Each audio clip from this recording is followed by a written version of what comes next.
Hey guys, Theterrainguy here.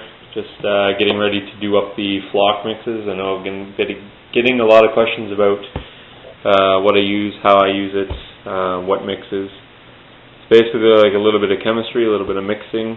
I'm going to go with two basic flocks on flock varieties on this, but of that I'm going to use several different flock textures. So I have my medium one already done up. I'm going to try to make the lighter one on camera. Might take a little fine tuning, but we'll see how I can do.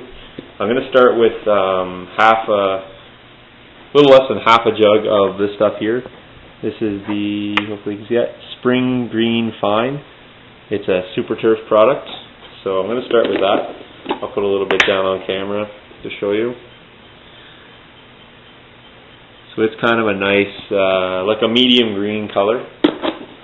That's going to be the base of the mix. That's going to go in the bag. The next one I'm going to use, I want to make this a lighter, so I'm going to use another type of spring green. This one here has got a little bit of yellows in it. It's this stuff here. The other one was a turf. This is a super turf. Just a little bit of different product. I'll put them side by side. Hopefully you can see the slight variation. This one's slightly lighter with a bit of really light green in it. So that will be the second. I'll probably do about a half a tub. It's a smaller tub, but half a tub of that. The next thing I want to do is I want to go with several types of static grass. Now I'm going to use a bit of this stuff here, which is a spring green static grass. I'll set that down on camera. It's a very, very light. It's got some yellows, it's got some light greens in it. You can see the contrast there with this. That is a static grass. And in addition to that, I'm going to use some alpine, well, not really alpine meadow actually. This is wrong label on the bottle. This is, what is this? I think this is early spring. Yeah, this is early spring. So even lighter than that. Now, if I was going to, I would use these two right here as a good base mix. You can use any blended turf too as your base. If I was going to go with the darker color, I would switch out my static grasses that I use, those two light ones, and I'd actually go with this here. It's called a farm pasture, and I'll put that down. Although I'm not using it in this mix, you can see the difference in color. It's a lot darker, so if I want to keep the overall look dark or medium, I would use this. If I wanted to go darker still, I would go with this one here. Color on this one here is actually labeled as dark green. It's a foresty color, and it is there. So you can see it's even a little bit darker still. So if I wanted to go real shadowed look, like in base of a forest, I would probably use that, just to keep it on the darker side. So disregard these two for right now. Those will not be being used in this mix. So right now we're at the two springs, spring static and early spring. In addition to that, I'm going to use, you can open yet, I need to open it. It's going to be some late summer. And this is going to be when I start to bring it back. It's basically going to be the transition colors, because you can see between these two there's a very high contrast. Now this static grass here is going to help me bring those two back together. This has got some dark fibers, some reds, various colors of green. So this is going to be my contrast color to bring these two back. And to polish it off, I'm going to use a little bit of this blended turf. This is an olive type color, and this again will help me with shadowing. So there's the additions to the base colors, which are here.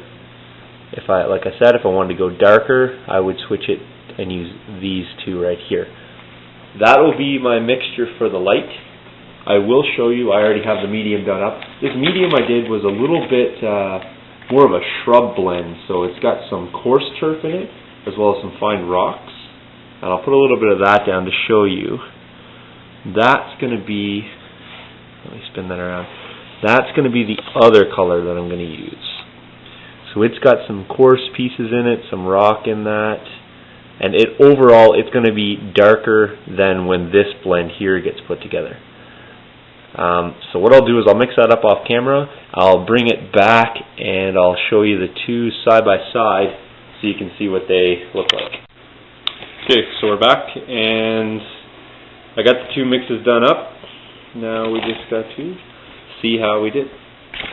Now keep in mind, you're not trying to go for stark contrast here, because especially with the bocage, you don't want it to start looking like a golf course, like different pockets are completely different color. You want some subtle colors to it, and if you do it right, and you get two colors that are different but not too different, you can actually use your one color to shadow the other, or vice versa, use your use your light color to highlight your dark patches. And that's what I tried to accomplish with this. Now I don't know how well this will show up on camera, but let's see how we did. And hopefully you can see the difference. It's not going to be stark, like I said. I'm going to bring this into a little more light to see if that helps you see the difference. Too much light will wash it out, but let's bring it here and see. Doesn't really help. Trying to get it so you can see the difference. Maybe I'll turn away here. Maybe there. The one on the left is obviously darker than the one on the right. It's obvious to me. Maybe not on camera, but so let me spread it out. Maybe that'll help. There we go. Put a little light in between. So there is and this one here again is almost the coarse grains and the rock. So that's going to be another distinguishing feature between them. But yeah, I think you can see there now. This is your dark, this is your light. But like I said, when you spread this out on your base, you can use some of this to highlight this color. And then when you have this spread out on the base, if you have trees or even in the shadow of the bocage, I'll often go along with the darker color and sprinkle it to create that artificial shadow on one side, not on both. Just to imply that the sun's coming from one direction. So again, get them fairly close but different, and I know that can sometimes be difficult. As you can see, this is the mixture of things that I was using to create my bags. And another piece of advice, make up way more than you think you're ever going to need. I'll probably use most of this, but if you're doing like a patch, make up more than you need, because if you try to go back and duplicate your mixture, it's probably never going to happen exactly the same. And then when you start patching areas, then you're going to get into a lot of trouble. You're going to have to do a lot of back blending and things like that. So there's my medium. I don't need as much as that. I don't need as much of this, but I do need a lot of light. So that's what I do. I take them out of the tubs and I mix them into baggies, because I find it's a lot easier to access the baggies than the tubs. And then if you get into a tight area, you can just use your empty shaker bottles. Make sure you put labels on them so that you don't mix up your mixes later. So that's pretty much all the advice I can give you on flocking. Next video I'll come back and actually show you some techniques on flocking, and I might record a little bit of the bocage too, just to show you how I put the stuff on. Although I did a video, I'll just show you again. So that's it for now. Cheers.